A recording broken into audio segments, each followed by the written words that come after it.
अप्पी आमची कलेक्टर या मालिकेच्या आजच्या भागात आपल्याला पाहायला भेटणार आहे की अप्पी बाहेरून येते आणि कपाट चेक करते, तर त्या कपाटात कागदपत्र नसतात. तेव्हा ती बघते की अजून कुठे कागदपत्र ठेवले आहेत, पण ते दिसत नाहीत. तेवढं तर अर्जुन मागून येतो आणि विचारतो की काय गप्पे, काय झालं, कसला विचार करते. त्यावर अप्पी म्हणते की अर्जुन, अरे तुला एक सांगायचं होतं रे. अर्जुन म्हणतो काय अप्पे. त्यावर अप्पी म्हणते की तुला माहीत आपल्या घरात कोण आले. अर्जुन म्हणतो कोण. ती म्हणते मनी मावशी. अर्जुन म्हणतो काय, कुठे आहे. अप्पी म्हणते की अरे फुयाजी म्हणजेच मनी मावशी. अर्जुन म्हणतो की तुला कसं कळालं. त्यावर अप्पी म्हणते की अरे आपण ज्या दिवशी हसगावातून घरी आलो तेव्हा आपण सगळे जेवत होतो आणि ती मनी मावशी एकटी किचनमध्ये गबागबा पापड खात होती. तेव्हाच मला कळालं होतं की ही मनी मावशी आहे. अर्जुन म्हणतो की मग तू आत्ता का सांगितलंस अप्पे मला. थांब, आत्ताच्या आत्ता हिला मी धक्के मारून बाहेर काढतो. हिला घरात ठेवणं किती रिस्की आहे तुला कळतं आहे का. अप्पे म्हणते की अरे हो अर्जुन, मला माहीत आहे. त्यावर अर्जुन म्हणतो मग तू असं का करतेस. अप्पे म्हणते जरा ऐकून तर घे तू माझं. त्या मनीला आता अद्दल घडवण्याची वेळ आली आहे. तुला आठवत नाही आहे का तिने हसगावात असताना आपल्याला किती त्रास दिलेला. त्यावर अर्जुन म्हणतो की अगं अप्पे, पण इथे अमोल असतो. अमोलला काही कमी जास्त झालं ना अप्पे, मी खपवून घेणार नाही बरं का. तू सगळ्याची काळजी करून काही करणार असशील तर ते कर. अप्पे म्हणते की तू माझ्यावर थोडा विश्वास ठेव फक्त. हिची कशी जिरवायची मला चांगलीच माहिती. आणि तिनं त्यानं हे साहजिकच आहे ना. तिच्या मुलासोबत जे झालं ते त्याचा बदला घेण्यासाठी येणारच होती. आणि मला आधीच कळालेलं होतं तिचा जमिनीवर डोळा आहे. अर्जुन म्हणतो ते कसं. तेव्हा ती सांगते की तिला आईने सगळं सांगितलेलं असतं. तेव्हा अर्जुन म्हणतो की काय. त्यावर अप्पी म्हणते आहे आपण मनीला शोधायचं कशाला. आता मनी चालून आपल्याकडे आली आहे. तिची जिरवण्याची हीच चांगली संधी आहे. अर्जुन म्हणतो की अप्पे तू अजून एकदा विचार कर बरं का. मला तिनं आपल्या घरात अजून विष घालवलेलं चालणार नाही. अप्पी म्हणते तू बिनधास्त राहा. असं म्हणून ते आपल्या कामाला लागतात. मनी रूममध्ये जाऊन वकिलाला फोन करते आणि विचारते की माझ्याकडून जी जमीन हिसकावून घेतलेली त्याचे कागदपत्र माझ्या हातात आले. आता ते कागदपत्राची नावावरची जमीन माझ्यावर कधी होईल. त्यावर वकील त्याला डिटेल सांगतात आणि मनी फोन ठेवते.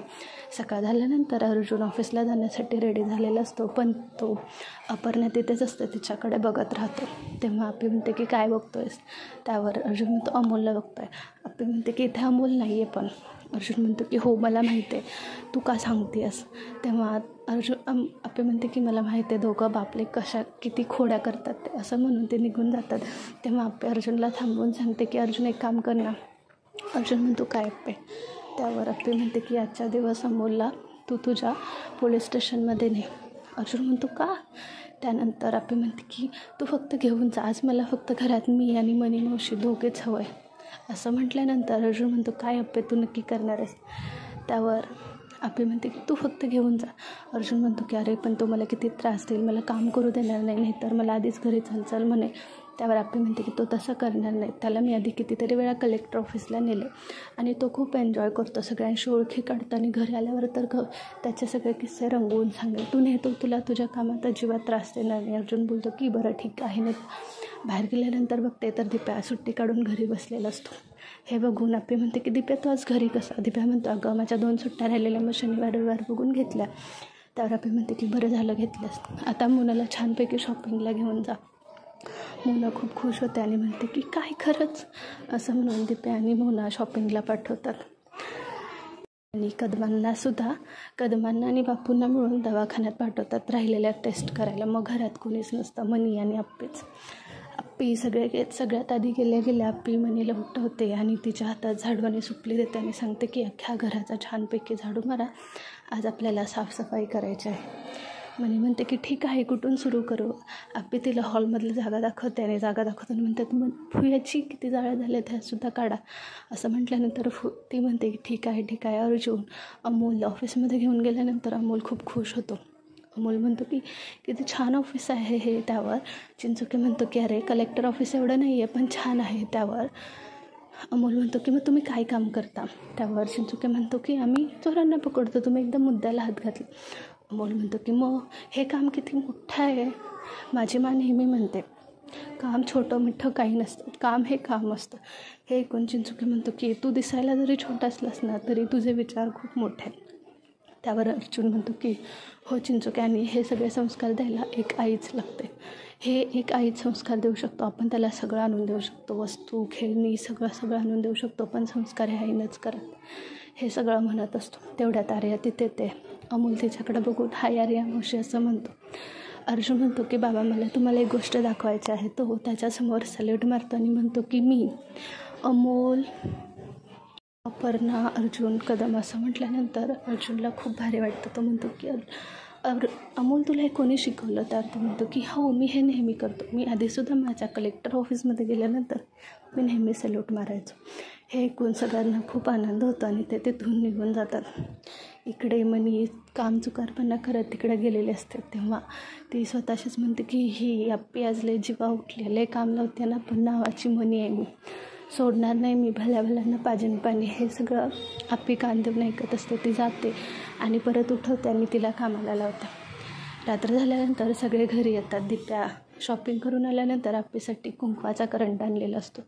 तो आप्पीच्या हातात देतो आणि म्हणतो की आप्पे दिदे तू 7 वर्षात लय सहन केलंस, पण तुझा हा मेन वाहन आहे, इथून तू तुझ्या नव्या संसाराची सुरुवात कर. सगळ्यांना खूप भारी वाटते. इकडे मुना चिडलेली असते की त्यांनी शॉपिंग करताना काहीच घेऊ दिलं नाही, म्हणून दिप्या अजून सांगत असतं. त्यांची मस्करी सगळी चाललेली असते. सगळेजण आपल्या कामाला जातात. तेव्हा आप्पी मनीच्या मागे किचनमध्ये जाते. तेव्हा ती बघते की ती काय करते. ती आपली स्वयंपाकाला चालू केलेली असते. अर्जुन त्याची गंमत घ्यायची म्हणून तो तिला विचारतो की काय हो आजी तुमचा हात सारखा चालत असतो का? त्यावरती म्हणते की हो. अर्जुन तिच्या हाताला हात लावतो आणि म्हणतो की हे बघा थांबला की. त्यावर मनी म्हणते की हो थांबला. हे काय परत हलतोय करून ती हलवून दाखवते आणि अर्जुन हसतो. त्यावर मनी म्हणते की ठीक आहे मी बाहेरचं काम करते, म्हणून ती तिथून निघून जाते. आप्पी आणि अर्जुन हसतात.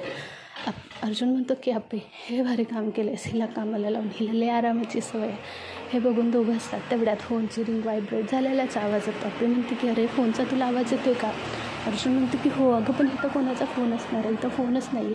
आप्पी विचार करते की कोणाचा आहे म्हणून ती बघते तर तिला भेटत नाही. शेवटी तिला मनीच्या बॅगमध्ये लक्ष जातं आणि ते फोनकडे निघालेले असतात. ते मनीचा फोन काढून घेतात. अर्जुन आता म्हणतो की आता मनीची जिरलीच असं म्हणून तो अर्जुनाचा मनीच्या मागला. मनी काम करून वैतागलेली असते, त्यामुळे ती चान्स शोधत असते की कधी आराम करायला भेटेल आणि ती वेळ साधून बाहेर जाण्याचा प्रयत्न करत असते. पण आप्पी तिला घराबाहेर जाऊ देत नाही आणि त्याच पिशवीत तिला जमिनीचे कागदपत्रंसुद्धा दिसतात. त्यामुळे आप्पीला तर सोन्याहून चांगलं झालेलं असतं. मनीला खूप त्रास दिल्यामुळे मनीचे हातपाय दुखत असतात. ती सारखी आप्पीच्या नावानं ओरडत असते. आणि इथेच आप्पी आमचे कलेक्टरचा भाग संपतो. तुम्हाला आपल्या चॅनलवरचे अपडेट्स आवडत असतील तर लाईक करा, शेअर करा, सबस्क्राईब करायला विसरू नका. आणि प्लीज व्हिडिओ आवडत असेल तर लाईक करायला विसरत जाऊ नका यार. थँक्यू.